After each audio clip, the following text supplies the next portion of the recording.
Meeting যুদ্ধ বাংলাদেশ সমিতির শারজার senior সহসভাপতি মোহাম্মদ শাহাদাত হোসেনের নামে গায়েবী মামলা, হুমকি, মানসিক নির্যাতন এবং তার পরিবারের নিরাপত্তা রক্ষার দাবিতে সংবাদ সম্মেলন করেন হাটহাজারীর সর্বস্তরের জনসাধারণ।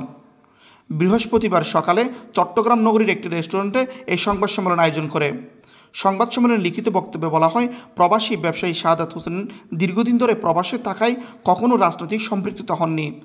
কিন্তু গেল 5ই আগস্ট আওয়ামী লীগ সরকারের ক্ষমতাচ্যুত হওয়ার পর থেকে কিছু সন্ত্রাসীদের নেতৃত্বে একদল দুর্বৃত্তের হাতে বারবার হয়রানির মুখে পরে দুর্বিষহ জীবন কাটাচ্ছেন। দুর্বৃত্তরা রাজনৈতিক পরিচয়ে তাকে মামলা জড়ানো, হুমকি, শারীরিক নির্যাতন সহ নানান ধরনের ভয় দেখাচ্ছে।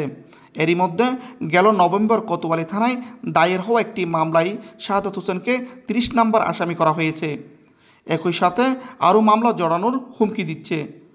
সংবাদ সম্মেলনে উপস্থিত ছিলেন সংযুক্ত আরব আমিরাত বিএনপির যুগ্ম আহ্বায়ক শরাফত আলী, বাংলাদেশ সমিতি শারজার সমাজ কল্যাণ সম্পাদক আলাম আব্দুল গফুর, হাটহাজারীর ব্যবসায়ী জাহিদুল আলম, সমাজসেবক মোহাম্মদ লোকমান সহ আরও অনেকে।